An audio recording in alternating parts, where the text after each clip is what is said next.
In this week's episode of Studio Inter, we'll be reviewing the matches against Fiorentina and Genoa. We'll be previewing the Napoli and Atalanta game. We'll be discussing the fallout from Inter's annual financial report, this week's Moggi, Frog, and Moratti, and much, much more. Everything here on Studio Inter, only on SempreInter.com. Per De Vrij, c'è la torre per Messina, l'ha presa! L'ha ripresa Messina! L'ha ripresa Messina! Il toro! Il toro! Il toro! Il tiro! Samir! Bandanovic! La recupera Brozovic, andiamo in contropiede, la porta è vuota, tira, attenzione, e gol! Benvenuti, bentornati to another edition of Studio Inter. I'm your host, Nima Nerazzurri, wishing you welcome to an episode where it's a close season episode because we're just about close to closing this whole thing off, and we've got quite a bit to talk about because quite a bit happened this past week. It is never dull in the world of the Nerazzurri, as we all know. But before we get to all that, I'd like to introduce our panelists. SempreInter.com's preview writer, Mr. Mohamed Nasser, Mystic Mo, Mr. Positivity. He has many nicknames. Many aliases, yeah. Many aliases, yes, you do. And we're also joined by our good friend, former London media personality, Mr. William Beckman. Good evening. We're almost there, guys. Come on. Yes, we are. Right, let's do this. I mean, last week we all kind of agreed, the three of us and Alex, that we expected a win against Fiorentina and we expected the Genoa game to be a trap game. And in terms of, as you said before we started recording, Will, the games, the way they played out actually turned out that way because Inter played really well against Fiorentina, but somehow managed not to score, and they were really poor against Genoa and scored 3. Which in a way, I think it kind of, I mean, if we disregard the difference in quality between Genoa and Fiorentina, I think it's a kind of a microcosm of this season. Inter win when they maybe shouldn't, and they don't win when they probably should. Would you agree with that, or what's your thoughts? Yes, I agree. I think the results could easily be the other way around. So in that sense, I'd like to claim a moral victory for our predictions last week. If we can't get the scores exactly right, we at least got the 4 point game. Yeah, 4 points. We're averaging 4 points a week at the moment. So we 4 points an episode. 4 points an episode. Turn good. It back onto us. Yeah. Yes. It's all about us. I love it. Yeah. 1 point per panelist. Except this week there's only 3 of us. No, the 1.3 point for panelists. Our point average is going up. I like it. I like that. Great. Okay. Well, I'll take my 1.3 points. No, the performances were very different. The Fiorentina game was a very well played match. I thought Fiorentina had one good chance right at the end, and then just did very well to save that effort from Lirola. But other than that, it was kind of continuing the theme that we talked about last week about how Inter had maybe become slightly less mad in the last couple of weeks and had found a degree of control and rationality to their performances. Could easily have been 2 or 3-0 up in the first half, weren't, and at that point I think everyone thought, okay, we're going to lose this game. But at least we didn't suffer that particular ignominy. But yeah, there was a good performance and should really have been rewarded with a win. That's a normal way to drop points. That's not an Inter way to drop points. So I was at least relieved that if we're going to drop points, we did it in a sensible way for once. In a normal way. Yeah, that's how a normal big team draws at home to a team that's in mid-table. We always have to take the lead, have 11v10, miss a penalty, concede at the So for once we had a normal dropped points game, which was fine. And the Genoa game, as you said, we scored 3 goals in that game, but the performance probably didn't merit 3 goals. I mean, it was 1-0 with 5 minutes left, and I think 1-0 would have been a more accurate reflection of the game. Although I suppose Genoa fancied a goal at the end, and that really would have been a damning indictment on this team's inability to manage a lead. I thought the second half was pretty sloppy in particular, but at least from that game, we got the beautiful third goal from Romelu Lukaku as a reward for having sat through the previous stodgy 92.5 minutes. So it's very much as you said. I think two performances that have produced slightly strange results that maybe would have made more sense the other way around. But ultimately, we got 4 points. So fine, whatever. Yeah, exactly. Fine, whatever. But one aspect that I wanted to talk to you guys about, and Mo, I wanted to ask you about this. I mean, there's this expression about look like you want to play football, and how body language and mentality really matters. And if we disregard the quality that this player has, Alexis Sanchez, his body language and his attitude and his mentality, I have fallen in love. I have a bromance with Alexis Sanchez. When he comes onto that pitch, whether if he starts or if he's on as a substitute, the attitude is exactly what I want to see from a player at Inter. He's not happy when he doesn't with the midfield, when they're not performing enough. He doesn't have any problems telling them to do better. He always wants the ball. His understanding with Lukaku is almost telepathic, and he's a points player. 3 goals, 7 assists after lockdown. This is the old Alexis Sanchez we saw at Udinese, to some extent, and Barcelona and Arsenal, etc. I'm running out of superlatives to express this man. What do you think? Do you agree? Do you not agree? Where are you on him? I definitely agree. I agree completely. I think he's for sure he's been our best player coming out of the lockdown, and like you said, the numbers don't lie between assists. I think he's the continent's highest assist maker, behind Lionel Messi in all of Europe. If I heard that statistic a match day or 2 ago, so it might be dated. But isn't that great? Because they're apparently going to be teammates next summer. You're leaping ahead of our agenda on Twitter. I had to. I mean, for goodness sake. Yeah. We're gonna get to this, but I couldn't let that one slide. I mean, of all the nonsense in the world. Yeah, sorry. Go on. Good call. No, but I guess we need Conte needs 2 strikers to be playing alongside each other in good form. And this is what he got. Lautaro was carrying that mantle earlier in the season when his form dipped. Alexis was more than ready, both, like you say, condition, form, and attitude and disposition to take the second slot very, very ably. And I'm very happy because it feels like we've got a new signing. It's amazing, and he does. Yeah, and he does offer something extremely different to anyone else. I mean, look, I was never a fan of Alexis Sanchez, but it was just my personal biases. But he's a star player. He's a top quality guy, and he does offer something that few players around the world, when he's in good form, can do. And we're seeing that. So very, very happy, very, very happy. For sure. Should we be starting against Getafe instead of Lautaro? Are we at that point now, do you think? Well, I think that given we probably are. I mean, given the point that right now Lautaro's form wouldn't have him even claim a stake on the bench at Las Palmas in the Segunda, I'd say that Alexis Sanchez is definitely my go-to guy. What do you think?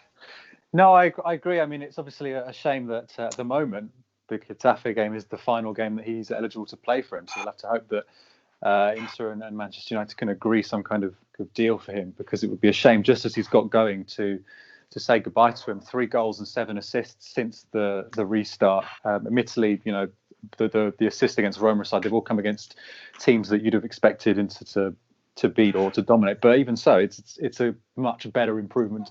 It's a much bigger contribution than we'd had since before the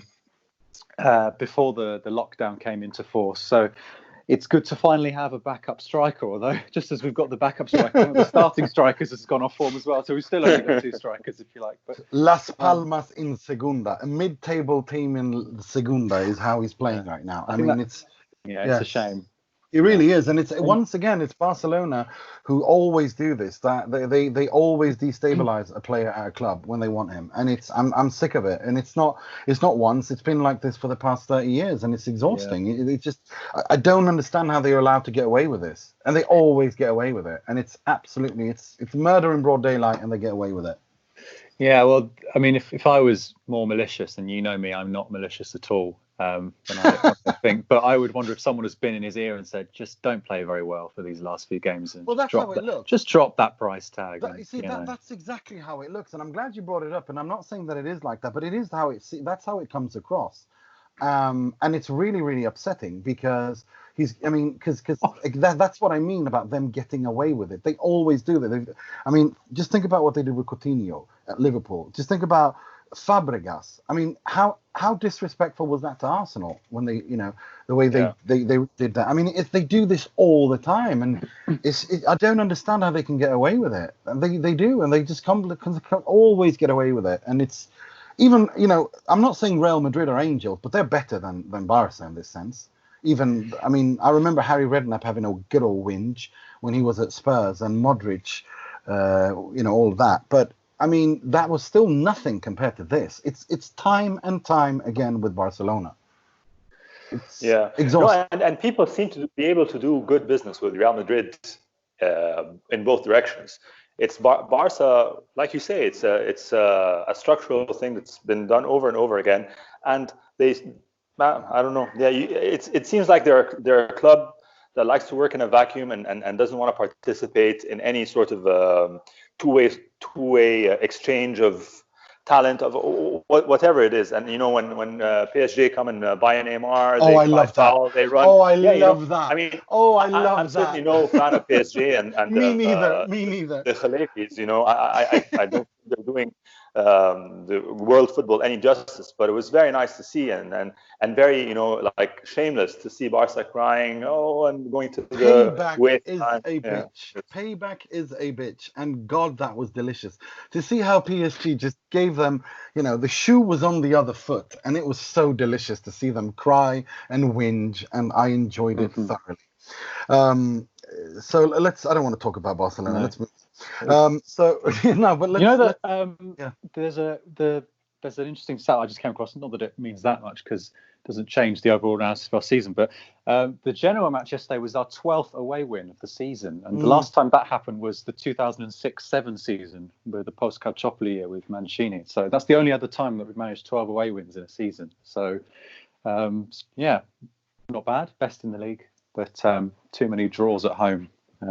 Which has been a bit of a shame. So a nice little nugget. I'm sure Conte won't have missed out on that. He will be reminding us about it every opportunity, along with best defence, having conceded 1 goal a game. I mean, when he sounds like a 14-year-old stat merchant in that post the game. The way second best attack, it was Trumpian. Like second best attack, best defense, most away wins. It's like, okay, mate, you're still, what is it, 8 points behind you? Like, chill. Still, it's like, stop it. It's just, I think that the question he was asked was something like, you've got better numbers than Juventus apart from the points. Because it's true, we have scored more and conceded less than Juventus, which is strange. But it's very strange. It's very strange. It's very strange. But it is strange. I think the difference is in those 12 penalties. Really. 12 penalties. If you look back. The Cristiano Ronaldo 12 penalties he scored. I think so. I think this is fundamentally the difference between Inter and Juventus this season. We haven't been able to win games, and they've won games. And that's true. A string of matches was Juventus rigore per la Juve. Every time. Rigore per la Juve. Yeah, it was. A stretch of a good 2 months after the new year where Juventus were playing absolutely abysmally, and it was week in, week out, 1-0 wins. But we can't blame. We can't blame Juventus. No, I think that's Yeah, I mean, we can't blame Juventus for the Sassuolo. Yeah, exactly. I mean, I'm not going to go there. For me, this game, those 10 draws, several of which came at home. Yeah. That's where I... Yeah, because that was the other thing he said, wasn't it? We've had fewer defeats than everyone. Yes, but we've drawn with Sassuolo, Lecce, Cagliari, but, name them all. Yeah. Right? And we lost against Bologna when we were 1-0 up and missed a penalty and got a red... So, I mean, we've squandered it. And I think when Fulvio was on a couple of weeks ago, when he said, what he said about how, this was a missed opportunity, I think that's spot on, because Juve were really there for the taking. And when will you have another Juventus like this? Now, they might be like this next year. They may, Sarri's project may not take off at all, but you'd think that they'd solve some of their problems at the back. Chiellini's been out all season. They've already signed Artur and Kulusevski, so the midfield will be more to Sarri's liking. They might do something up front. And they've got fewer points than they had that they have in any stage of the last few seasons. I mean, this is the first year since since Allegri's first year, where they're not going to reach 90 points. So in terms of the points, it was a doable Scudetto if you maxed out everything you did. It's still difficult, but if you maxed out your possibilities, and that's where squandering thing becomes so frustrating because exactly my point. I mean, it's Sassuolo games and Bologna. That's 4 points just there.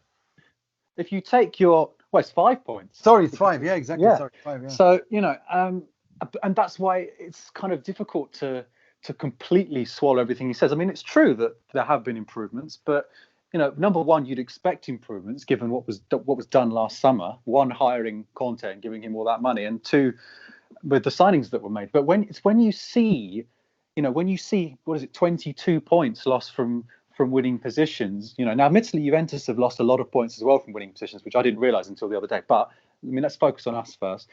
If you go ahead and get turned over by several teams, you kind of can't sort of just go away with saying that we've done everything we could, because you've proven in those games that you were good enough to play better than them and take the lead, and then you haven't won.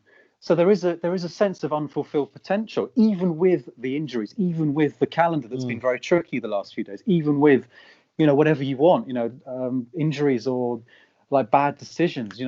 It wasn't the 100%, and that was the only way that this league was going to be won, and we haven't done it, and that is what is frustrating. And now we don't know if we'll be second, third, or fourth. It's going to be very close.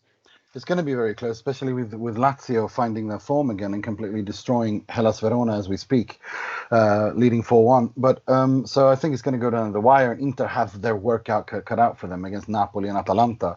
So yeah, I mean, it's going to be tricky. I personally still think we're going to end up in fourth place simply because of the match schedule we got left. Yeah, I think the Lazio game that they're winning against Verona, it makes things a bit tricky. I think we're going to have to beat Napoli and hope that Lazio don't beat Napoli themselves on the final day to get third at least. But it's difficult. I mean, the Atalanta game may change. It was interesting that I don't think we've got a date yet for that game, have we? So we don't. If that game is moved forward, really? No, it's not been confirmed yet. It's the final weekend of the season, so they always wait the Lega to see how many games they have to play simultaneously for league table reasons. So that if they don't have to, they can have more TV windows. So. It's possible that this game could be moved forward, and if that happens, maybe the team name for it will be slightly stronger. I saw a Daniele Mari, who's always very informed on it. He suggested on Twitter earlier that it could even be on the Friday, which would be 2 days earlier than Sunday, if my maths is correct in terms of days of the week. So, that would give a 5-day window to Getafe. So maybe he'd name a stronger starting 11. I don't know, but. Hopefully, because I mean, we play. If I'm not mistaken, we play on Tuesday. Is it? We play Napoli already. Yeah. So it could be, and and Atalanta play on Tuesday as well. So it could be Friday if they wanted to give us a bit more time to prepare. I think they will. I think they really will, because I think that's the game they want to push forward, because it would also mean that Atalanta go into the Champions League as well. So they get a bit more of a break. Yeah, I think we can pretty much decide it's going to be a Friday night game. Yeah. So we'll have to wait for the confirmation then on that. Yeah, that should come out maybe. It may have been out by the time that people listen to this. It's probably not going to be long. But yeah, the moment we've got Inter 76, Atalanta 75, Lazio 75. So we've got Napoli and Atalanta to play. So it's going to be difficult. But I think it's worth pursuing. It's worth not writing it off as the first position of the losers, as Conte said on Wednesday when Inter dropped points against Fiorentina. I don't think we're in the position to start snobbing a second place. That's a brilliant segue, because the difference between fourth and second is 15 million euros, and that's a brilliant segue to what I wanted to talk about next, and that is that is the financial report that Inter released this past week. It was grim reading, and it is not that Suning failed. It's the COVID-19 crisis. That's all it is, and they were very clear in saying that, which I found really curious, because before we get into that, I wanted to discuss these Messi rumors, because I want to go on the record and explain what I feel about that. financially, I do think it's doable, at least for the first 2 years, because of the Italian tax reasons or tax law, which is not different to any other country. For example, when someone abroad who has such as an artist or when Bruce Springsteen or Madonna come to Sweden, they don't have to pay as much tax for playing here as someone who lives here all year round, because they want to make it more attractive for people to come to the country. And that's pretty much the same all over Europe, and it's the same for Italy. So therefore, given that there's no transfer fee to be paid for Lionel Messi, he would come on a free transfer, which means that his wages would the transfer as a whole would cost less than Romelu Lukaku's transfer cost in the first year. So from a financial point of view, that would make absolutely sense. And it's doable. I just don't think there's a snowball's chance in hell that it'll happen. Again, also, it falls in line perfectly with who Suning are, the way they view themselves, the way they operate, not just view themselves, but also operate globally. They are a Fortune 500 company. They are big business. They are billionaires. They are good at what they do, and they dominate Asia, which happens to be the part of the world with the most people in it. And the fastest growing markets in India and China, etc. So there is all of that is there. That's not just opinion. That's just fact. However, why would Lionel Messi give up? Why would Lionel Messi give up playing in fighting for the La Liga and three domestic titles every year and possibly the Champions League to come and play with Roberto Gagliardini and Inter, who's fighting for fourth? I mean, to me, it makes absolutely no sense. And because Inter are nowhere near winning the Champions League. I mean, I think that's just stating a fact, and it's not me being negative or anything. I think that's just a statement of fact. So, therefore, I just find the whole thing a bit silly. I don't know if you guys agree.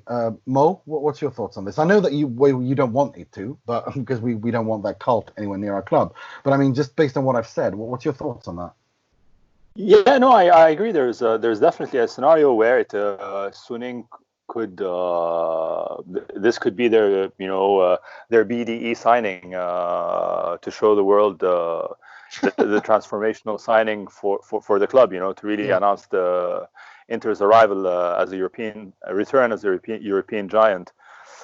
But I don't get it. I feel they've been quite wise in how they've nurtured and grown the project, and how they've allowed every manager that's been under them, given them the tools that are required by them, with Nainggolan and Spalletti and Icardi and Nainggolan and Perisic out for Conte. They seem like they're stable, and there's no way I can see Conte asking for someone like Messi. It makes that piece of the puzzle makes absolutely no sense for me. So everything kind of makes sense. It just breaks down at the on the pitch level, like you say. Playing alongside Gagliardini or playing alongside Giaccherini at Juve. This isn't the player profile that Conte ever wants or has flourished under Conte. So I mean it. Stranger things have happened, in general, but I'm not getting the vibes. Maybe a few years ago, when Zanetti was, Moratti, and Zanetti was more involved with the national team in Argentina, and maybe then there would have been a romantic link with the Argentinian contingent at Inter, but. Today, it's too much of a stretch. We're a different club. We're a different. Our project is different. It's the Hakimis. It's the whatevers. This is the next batch of stars. Exactly. Yeah. It's Marotta. It's not. This isn't. He doesn't do this.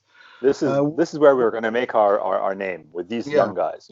Yeah. Agreed. Will, just to finish off. I'd like to cut and paste Mo's comment there. I'm not getting the vibes. That perfectly represents my viewpoint on Messi. I mean, there's been a comparison that's been made quite lazily in the media that, well, if Cristiano Ronaldo came to Juventus, then surely Messi can come to Inter. But it's not the same situation, isn't it? Ronaldo has already been to 3 clubs before he came to Juventus. He's not a one-club man. He's not built his whole life around a city, not just his footballing life, his entire personal life as well, with his family and all the emotional ties he has to Barcelona. I think the reason he's getting so fed up with things that are happening in Barcelona at the moment is because he cares about the club and wants to, make things right. I don't think he's someone who'd run away, and because the problems are too big, at board level, he's got the power to change things if he wants. So, I agree. I think from Suning's point of view, it's kind of that kind of signing that might attract them from maybe a commercial point of view. But from Messi's point of view, there's not a lot of reasons to come. I don't think he may never have played in a 3-5-2. So where does he play? But the one thing I would say in favour of this is that once upon a time, Suning's gift for Inter was João Mario. At least now Messi would be an upgrade on that, because when Suning arrived, that was their welcoming present to us. They went after João Mario and signed him for 40 million. But there's also one other thing that Mo said.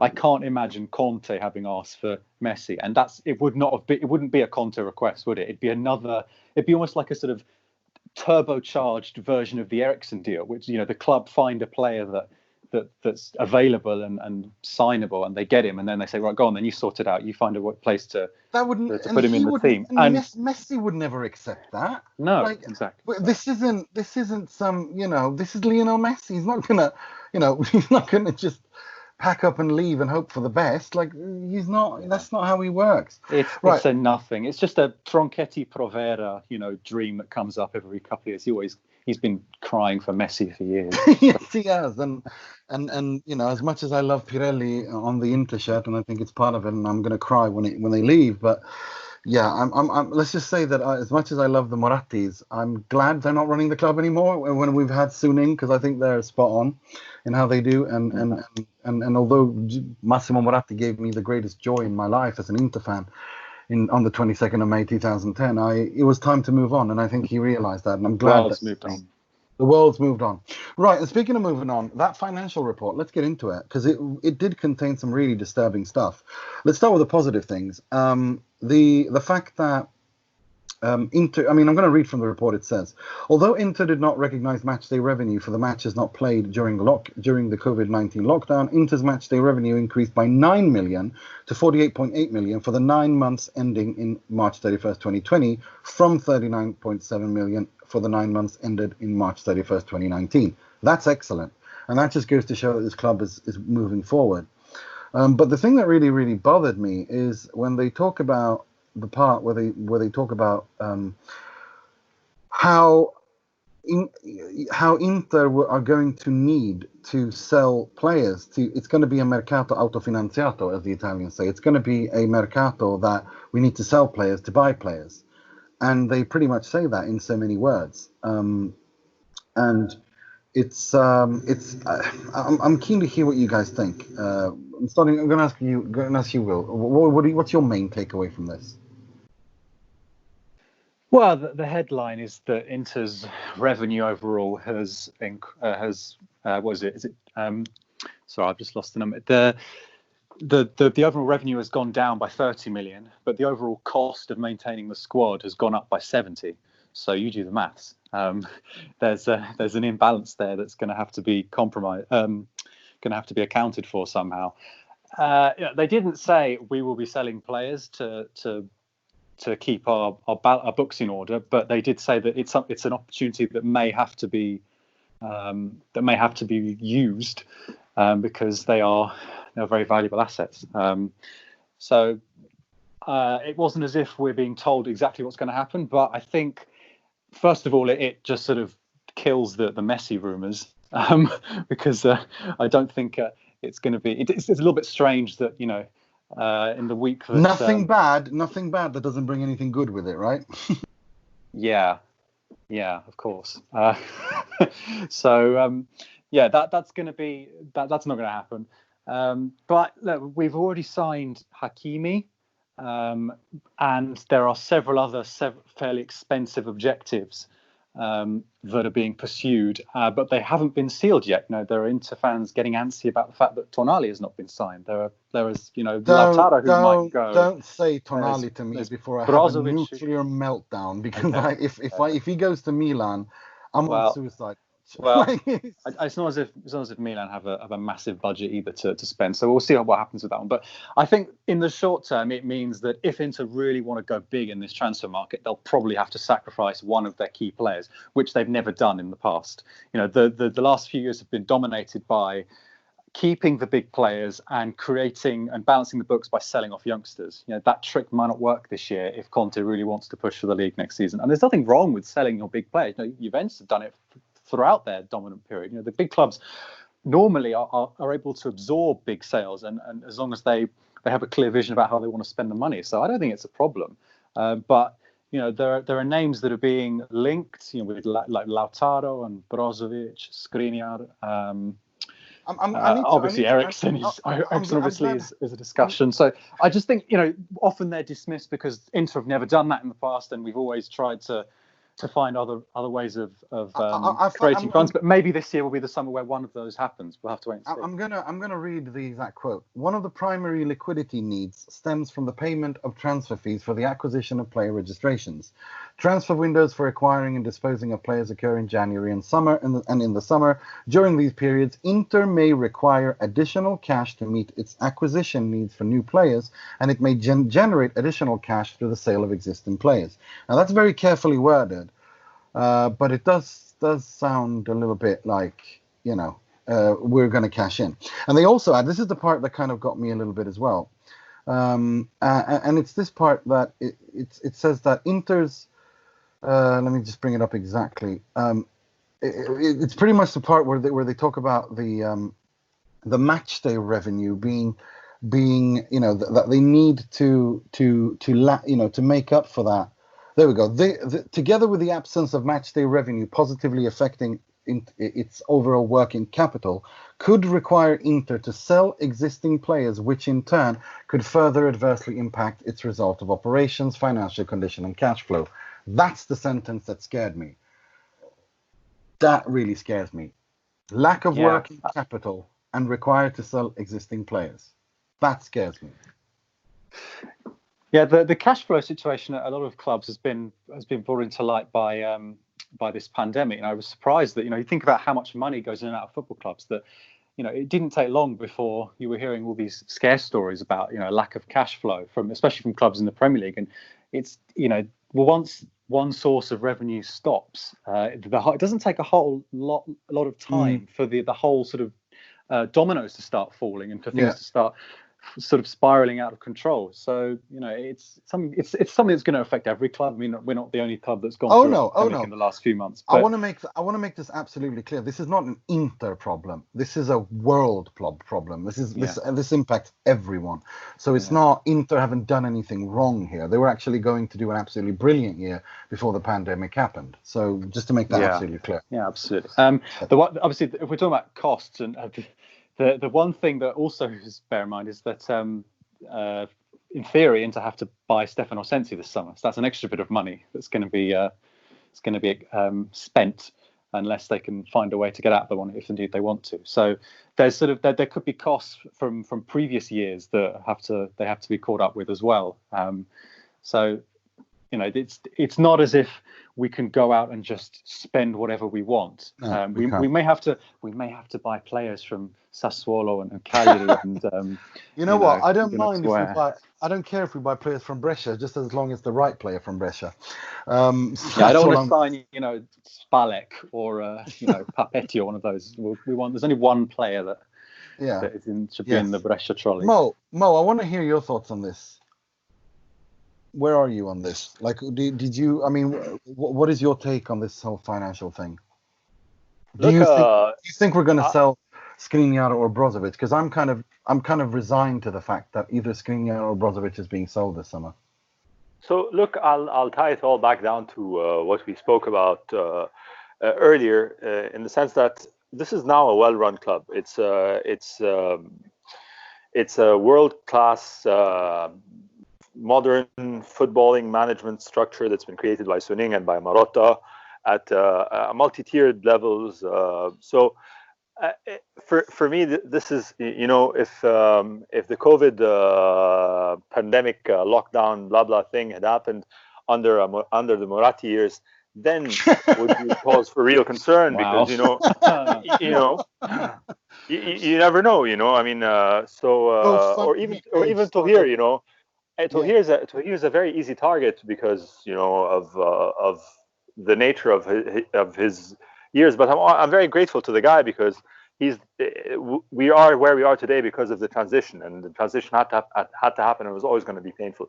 But anyway, that aside, I'm not so. I mean, like Will said, this is not something that is an Inter problem. This is a common problem facing not only footballing clubs or football as an industry, but every single industry, whether you work in FMCG, in retail, and travel, and every industry has suffered and continues to suffer. So at least, thankfully, football has returned in some shape or form for the clubs to at least make some TV revenue. And thankfully, we have a really decent management that I trust will be able to find its way out. And maybe that means we don't sign Tonali as early as we would like to, because we're haggling over the price with Cellino. Marotta's haggling over the price for longer than necessary. But maybe that's not a bad thing either, So it could be a problem. I mean, but it won't be an Inter's problem. It'll be a footballing problem, because if it becomes a problem for Inter, then it sure as hell will be a problem for other teams like your Milans, like your Romas. I mean, we know Roma is in a world of pain at the moment with the sale and no sale, and the Friedkin fighting with Palotta, blah, blah, blah, the whole thing. So at least we have a good team behind the club. Now, whether we sell players or not, I think at the end of the day, with Marotta and Conte and Zanetti in the background being the heart and soul of the Nerazzurro, real Nerazzurro, making sure that there's Inter DNA in everything that moves forward. I think decisions are going to be made footballingly, and it might be painful. It might be painful because we have committed to Conte, and someone like Skriniar, who you have rightly said, has all the potential of becoming a long-term Inter captain for many, many years, might be sacrificed to City because at the end of the day, footballing-wise, it's not the best fit. So who do we sacrifice? Skriniar. Or if we get Tonali, and we've spoken about the midfield module and where we see the midfield going, maybe Brozovic is the one who has to go, because with Tonali in the side, the pieces don't fit as neatly together. So the two-part answer to the question is, financially and from financial soundness of the club, I wouldn't be too concerned, because it's a problem that's bigger than Inter. It's a problem that's bigger than anyone. So at least you have a good management team behind you to be able to take care of that. Footballingly with players, I think fundamentally, if you trust in the Conte project, then you have to trust in the Conte project and know that there will always be sacrifices and pains. You can't. I mean, no one can have it all, right? It would hurt me to. Sorry. One last thing. Yeah, it would hurt me so much more to see Skriniar go than Brozovic, for sure. And I wanted to touch on that. I just wanted to what you said about being a well-run club, and it certainly has. And people should understand how much Suning are bending over backwards. One thing they did in the report is that 100 million euros in loans have been converted into equity of shareholders in shareholders' stake, and they've also waived a repayment of 10 million. So they're really bending over backwards. But they go on to say that despite all this, Inter's cash flow could remain negative on December 31st, 2020, which is not very nice. But which then puts the whole Skriniar thing into another light altogether, and Brozovic as well. So we have to understand. If there was no COVID, I would be much more upset at the Skriniar and Brozovic thing. But personally, I think I would rather sell Lautaro Martinez than Skriniar and Brozovic at this point. That's where I am, because I think it's easier to replace him if we're talking short term and long term, or if we're talking short term and footballing wise. It's easier to find a replacement for Conte's football in Lautaro's position than it is for me to be able to swallow the jagged little pill named Armando Izzo as a replacement to Milan Skriniar. Because that will really put me over the edge. And it really, really will. So I'm just gonna ask us all to go on the record here. Who do we think is going to be sold? Brozovic, Skriniar, or both? I'm going to start with you, Will. It's difficult to say without sort of any knowledge of who's in for them and what the price would be and what happens with. But what's your feeling? Well, Skriniar is not suited to a back three, is he? So, but then again, to have a lot of players in midfield, they're going to have to get rid of one or two, and maybe people don't come flying in for Gagliardini and Vecino. So maybe not. Very difficult in terms of just a pure hunch. Probably Skriniar, because the Conte want a back three that he can mould to whatever he wants, but. I don't feel particularly strongly about that. It's interesting you said that we'd rather sell Lautaro than either of them, because that's an interesting debate for everyone to get involved in. I thought we'd have that next week. We got. Okay, I look forward to because it. I don't see this isn't gonna disappear anytime soon. So no, it's just getting started. Exactly, it's just getting started. But Mo, where are you? Do you think both, or which one, or either of them? Which one is it, or both? Well, I mean, we know Skriniar already has suitors. I mean, no concrete offers have come, but we know City are interested. They've been interested for a couple of seasons now. We know United had wanted him before they got Maguire. So I mean, Skriniar, he's a top defender anywhere around the world. Brozovic is an acquired taste. If Spalletti was managing a rich club, but then I'd know for sure that we'd be able to offload Brozovic to him.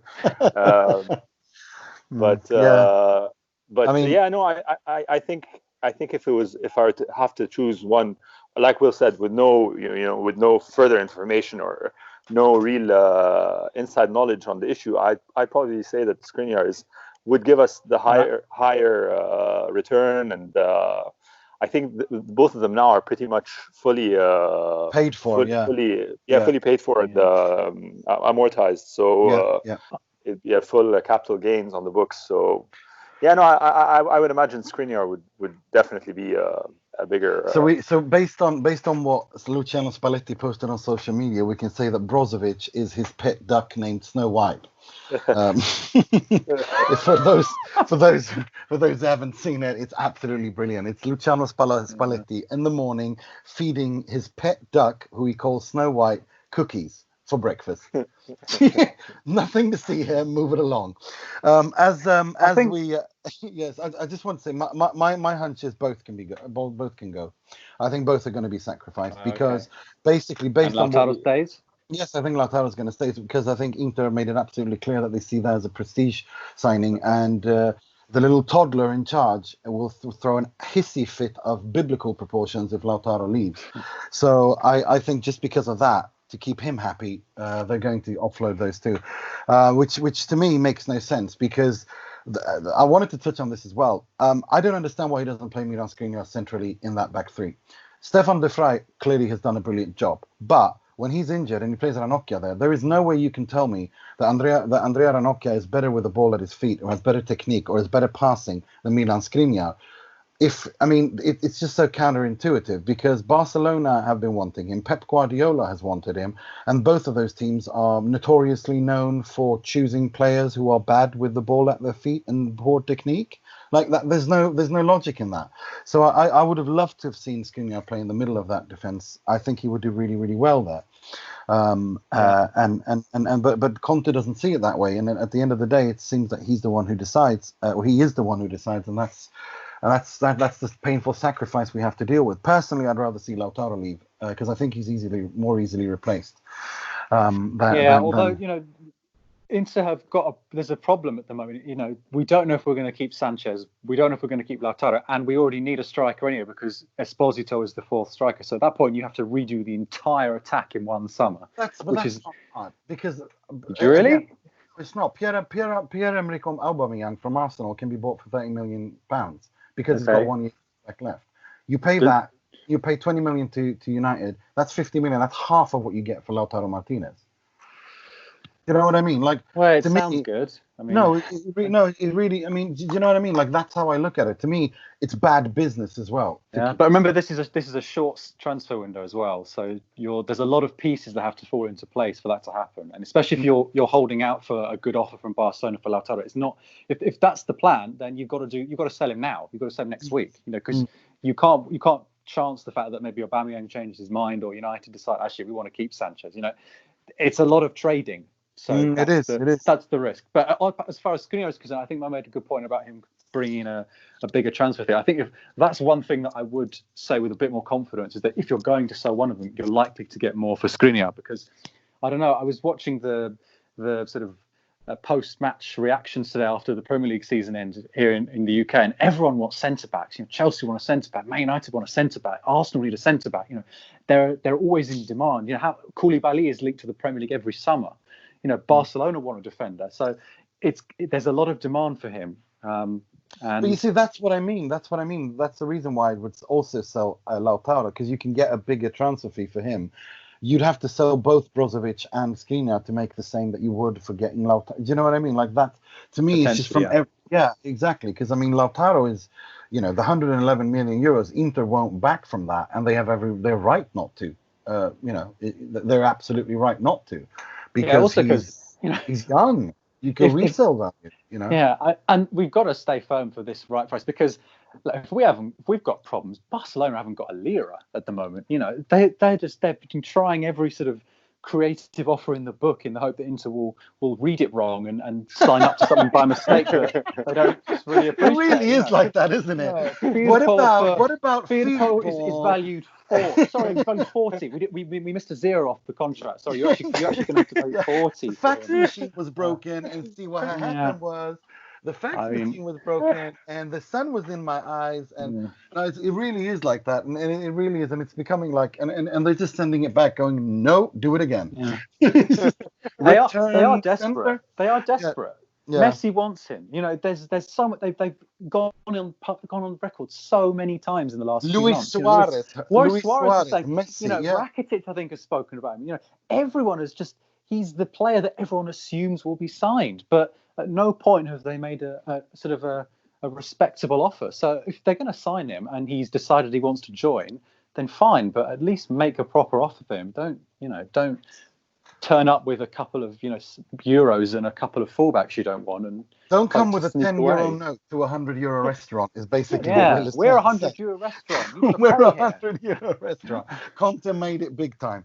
Right, let's move on to. We got 2 really important games and 2 really delicious games. If we're honest, we already touched on it. First, Napoli against Gattuso, a reborn Napoli, who, if I'm not mistaken, still has a chance to make it to Europe. Well, they've already made Europe. They won the Coppa Italia. Sorry, they won the Coppa Italia. Sorry. So the league doesn't matter to them, really. No, it doesn't matter. Yeah. You're absolutely right. You're absolutely right. I don't know where my head was. Yeah, they are in Europe. So for them, it's mainly to kind of to finish higher up and get a little bit more points. They're preparing to take out Messi and co in the Champions League, I think. Yes. So I guess fourth, the Champions League if we finish 4th. Yeah. And then we've going up against the arch, and I mean if Frank de Boer, I can't remember who it was who quoted, because Frank de Boer got sacked or mutually terminated his contract with Atlanta United in the MLS, and someone quoted it that I think it was Joe Pestorino, who used to be on this pod years ago, and he quoted it and he said, he quoted it, he made a fake quote of de Boer saying, commenting his sacking from Atlanta, going, yes, but when I came to Inter, everyone worked against me. I mean, when it comes to that, Gianpiero Gasperini has been so butthurt by Inter since being sacked by Moratti, and he's never stopped whinging about it. And that he will want to finish second and demote Inter to 4th. And that game, I'm fearing it because if I'm not mistaken, it's away at Atalanta, isn't it? Or in Bergamo? Yeah. So we play Napoli at home first. Mertens is away. Gagliardini, because he's suspended. Mertens and Gagliardini both. Yeah. So the Gagliardini streak ends here. Yes, it does. And also, not only that, I saw something brilliant from an Italian Napoli fan when quote tweeting that announcement, saying Napoli must protest this decision immediately. Gagliardini suspended for the Napoli games. They have to appeal this decision. No, so he's gone. So he's not going to play. So I'm going to stick out my neck here and say I think we're going to beat Napoli. I think we're going to win 2-1, 2-0. And I think we're going to lose against Atalanta. What about you, Will? Yes, I agree. I think the fact that Mertens is out is decent. It makes Napoli a little bit more predictable to defend against because they'll have Milik up front, you would assume, who is a very good striker but doesn't quite have the same variety in his game as Mertens, so it makes Napoli a little bit more readable in that sense. Gagliardini is out, and thankfully Barella is back from his suspension after missing the Genoa game. So good that they didn't pick the same game to be suspended for. Otherwise, Stan Borja Valero, as Conte called him at the weekend, would be Santa Borja would be in midfield. So yeah, Barella obviously that means he'll have been rested. Napoli have nothing to play for. They lost to Parma at the weekend in a penalty fest at the Tardini. So they are really. They don't want to go out and embarrass themselves, but ultimately the last 7 or 8 games of the season for them have been about, sort of tweaking their preparation and their physical training so that they arrive at the Camp Nou with everything in place to try and knock out Barcelona in the Champions League. So, this is not a do or die game for them. If there is a team for whom this game matters, it's definitely Inter. The performance against Fiorentina last week was good. So in terms of home form, I think this is a game we can win.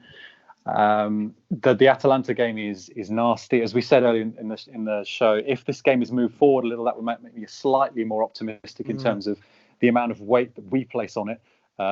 Because if we've got more motivation against Napoli, I suspect we might have less against Atalanta for the reasons that you just said about Atalanta wanting to finish second.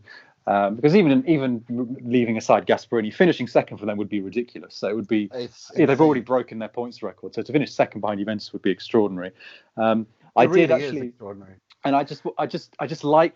like the fact that this is the end of the season, because I remember when the calendar came out last summer, I was just thinking, okay, that's good. It's basically like you only have to play them once, because I was banking on this at this point. Neither the league nor the top 4 would be in the balance. So I'm just glad that it's not come at a crucial part of the season when we are, desperate for points to keep pace with Juventus, because then you'd have, Gasperini kills Inter's title, or Gasperini knocks Inter out of the top 4.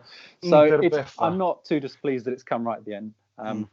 But yeah, it's a very difficult game, and Atalanta have more time to prepare for the PSG game than we do for Getafe, so they're likely to throw more weight behind it as well. So yeah, 3 points, I think. And as in 3 points from Napoli and 0 from Atalanta. So yeah. But you did mention Barella is rested. He certainly is rested. He spent this past week sunbathing. He's been swimming at Marcelo Brozovic. And Marcelo Brozovic's swimming pool, sunbathing and relaxing completely, and trying to get away from the epic ones filming him on social media. But what about you, Mo? Where are you on these 2 games?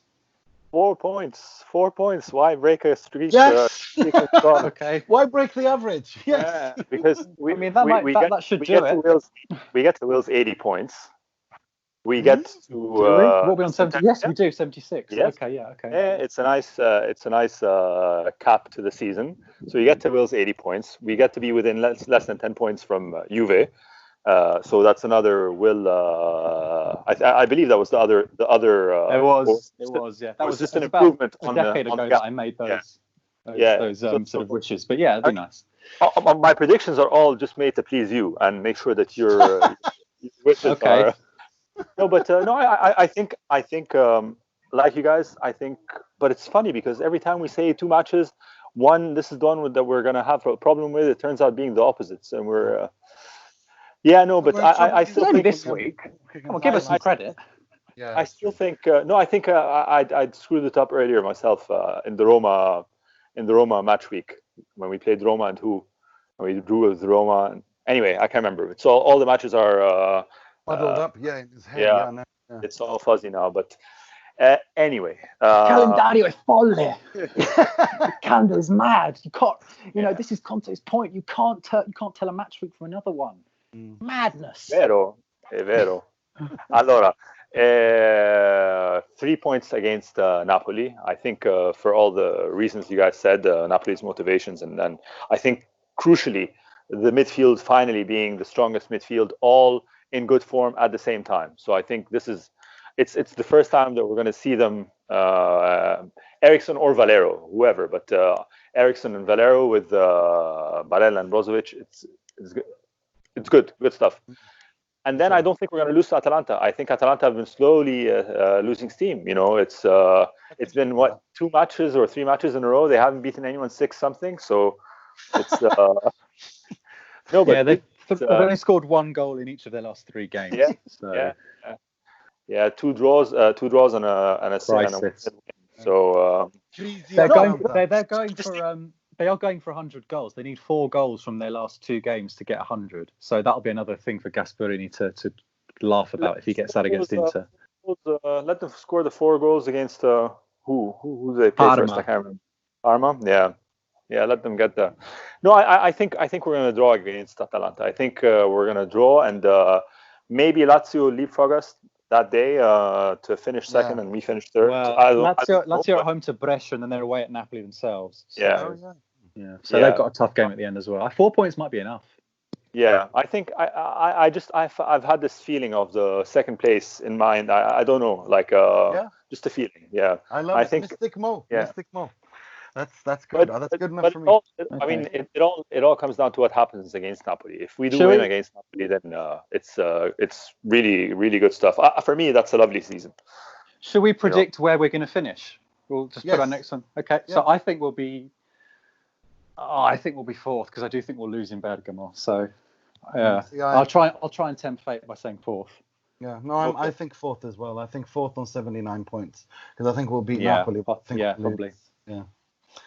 Mo's going second on 80, right? 9 points and 4th is a crazy season, huh? It's mental. Yeah, it is. I mean, we got 4th with Spalletti with 69 points last year. So there's 4 very good teams that have been in the top 4 for ages. So, you know, you've got to put it in context. But still, another 4th. No, thanks. No, but I think second at 80. I can live with that. I can live with that. I can really live with that. Right, let's move on to the part of the show where we pay tribute, rip the piss out of, and criticize someone or something heavily in the world of football, starting with the positivity, with Mr. Positivity himself, Mr. Mohamed Nassa. He works a lot, he's intelligent, and he surprises people sometimes with his ideas. Not easy to find one person of this qualities. Yeah, so positivity this week has to be the man, the whole podcast, myself excluded, rated as the best signing of the season so far. Big Rom, his performance yesterday, his performance against Fiorentina, despite missing a couple of important chances, but then yesterday in particular, and that third goal. An absolute peach for anyone who hasn't seen it. So I think no need to try and be too clever with the Moratti of the week. Straightforward, big Rom. Thank you very much for a lovely season. Thank you very much for everything you've done since you've come to the club, the positive impact, the energy this man spreads, the positive energy he spreads, above all. I mean, incomparable to a certain Argentinian husband of Wandanara, showgirl Wandanara. I think that debate about whether it was a good idea can be put to rest now. I think most definitely. I mean, how imperative this man is defensively and in attack, and then 29 goals. The guy's he's what? 2-3 goals away from the all-time record of most goals in a debut season at Inter. I mean, it's something crazy. Yeah, 26, 4 away. Yeah, 4 away. Yeah. It's So just in case people haven't seen that, only him and Ronaldo have scored more goals in their first season for Inter. So he's the best. He's the most prolific debut signing since. Yeah, that's in the league. I'm talking about the entire season. Sorry, he's on 20. He's on 29. Milito was on 30. I think Nyers was 33 or 32. I can't remember. Do you remember? I can't remember. I've only got his Serie A record, which is 26. So so I mean everything and just the positivity this man spreads, it's just wow, what a man, and what a turnaround, what a season he's had compared to last year. I mean, talk about rehabilitating players. I mean, it's just wow. Well, they were writing each other love letters for the last year or so. They really, every time Lukaku got on pitch side with an interview, he was talking about how Conte was his favourite coach. Conte in the press conference was saying, yeah, I like Lukaku. I've seen him a lot. That was a marriage that they were both very happy about. It brought a lot of pressure for both of them to come good on their promises of being great together, and they've done it. I mean, he's been, whatever madness has happened on the pitch season, he's been the one kind of constant. And if he's had a dip, it's because he doesn't have a natural replacement, not because he's down tools or anything like that. So full marks. For sure. Indeed. Let's move on to something much more comical. This week's frog, which will be presented by Mr. Will Beckman. Autogol di Ranocchia. Yeah, this week's frog, I suppose you might not think this is frog-worthy because you might think it's quite sweet, but I think it's just a bit stupid. So this week's frog of the week, I'm going to give it to Birmingham City because they have done something that I think is censorable from any professional football club. So they've sold Jude Bellingham, the 17-year-old, to Borussia Dortmund for, I think it's about £22 million, or a fee that could potentially rise to 22 million, which makes him the most expensive 17-year-old that we've ever seen. So that's all well and good, but they then got to mark this and to remember him. They have made the rather obscene decision to retire his shirt number. So the number 22 has been his number ever since he debuted for Birmingham, age 16 and however many days, a handful of days. They said that this was a nice way to remember him and to inspire others who are going to come through behind him. But let's just have a look at some of the players who he now joins with, in terms of players who've had their shirt number retired: Bobby Moore, Diego Maradona, Paolo Maldini, Franco Baresi, Javier Zanetti, and Johan Cruyff. If you go outside football, Kobe Bryant, Michael Jordan, Jude Bellingham, who has made, let's have a look, 44 appearances for Birmingham, scored 4 goals, has dragged them up to finishing 1 point above the relegation zone in the Championship, which is England's second division. It's lovely, but and look, the fans themselves, they haven't liked it. A couple of fans said this was the most embarrassing thing a football club has ever done, and then someone else said the most tin pot thing I've ever seen in my life. Just give him a seat in the stand or give him a plaque, but don't retire a shirt. That kind of stuff is sacred, Exactly, it really is. But I have secondhand embarrassment. I can understand that if the situation was that he was retiring after a legendary career, representing, even if he didn't play for Birmingham that long, and he retired after, I don't know, winning Champions Leagues and Premier Leagues and, I don't know, a title, the European Championships or the World Cup for England or something. He becomes an absolutely legendary player, and then he retires, and then Birmingham, and he's always talked about how much he loves the club and he grew up there. Even then I'd understand it. But he's 16 and a half years old. He's going to Borussia Dortmund. He's scored 4 goals for them and made 40 appearances. By that logic, we should be retiring, I don't know, Vecino's shirt. Gallardini's shirt. I mean, he's just gone because he's a bigger club has signed him. It's not as That's all he's done. That's all that he's done. He's been sold for a big chunk of cash, and they're retiring his number. Talk about, it's embarrassing. It's kind of like sort of trying to tack on to the cooler group of people. You're trying to keep yourself relevant, It's just a bit cringeworthy. It really is. It's like, the social media department have come up with something to create engagement online, and then someone said, let's do that. And oh God, who suggested that? Who would have? I mean, it can't be his idea. It must be the club's idea. I don't think he cares. Probably doesn't care at all. But. I don't think it was even in his radar. I think he cares, but I don't think he would. At 16. But there were people that, I think there were a few people that just don't like shirt retirements at all. Even when it's like Zanetti and Maldini, there is a school of thought that a shirt number is a shirt number and it should be passed on, even when it's a legend. But he's come on, no, sod off. No, exactly, sod off. May I also just mention something I've seen on, speaking of social media and cringeworthy. I mean, look, I love me Zlatan inflated ego, but he just posted a video of him warning the world that, you've written me off before, but I'm just warming up. I'm just getting started. Don't write me off. But the voiceover and the script is so bad. And I can just see, I can totally visualize Ibra talking into a mic, squinty-eyed, all serious, and thinking, this is the most profound bit of inspirational, scripture to ever bless the ears of those listening, and it really is awful. It's really, so cringe. It's cringe. Yeah, it really is totally cringe. And usually he just has fun with that, but that is just so cringe. Yeah, it's cringe. Right, it's really embarrassing. Let's move on to something much more negative. This week's Moggi, which I'll be presenting myself.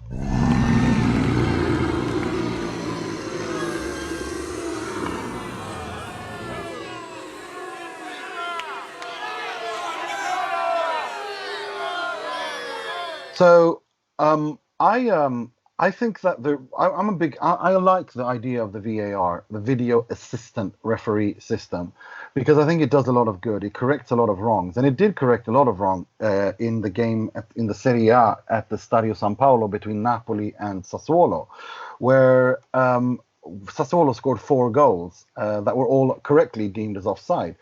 But that's not this week's Moggi. This week's Moggi is the linesman in that match who thought that he's a paid spectator because he doesn't have to do his job. Because some of those calls were really clear, some not as much. But the title, the clue is in the title here: video assistant referee. The clue is also in your job title, assistant referee. You're supposed to do a job there, and not stand there and hope the VAR saves your butt every time. Because that just makes everyone look silly, and it really was silly. Because 4 goals never happened before in football, and it was rather ridiculous. So for me, this week's Moggi is of those 2 linesmen in that game, because it was rather ridiculous. Right, that's all we had time for this week. I'd like to thank you, Mo. Thank you very much. Always a pleasure. 4 points, 80 points, second place. Let's do this. I hope you're right. I just got to say, I got to give a special shout out for you for churning out these preview articles at an alarmingly good pace, and not a drop in quality either. That's absolutely brilliant. I don't know. I really feel bad. On a Saturday morning, They're good. They're really good. I edit hair of the dog. No, they are good. I edit them. They're really, really good. Thanks. And also, as always, Mr. William Beckman. A pleasure. Thank you. For the last time this season, we can wish each other 6 points. So let's do it. And that we shall. Let's do it. I'm your host, Nima, wishing you all a good week. 6 points. Second place in the Serie A. And sempre e solo Forza Inter.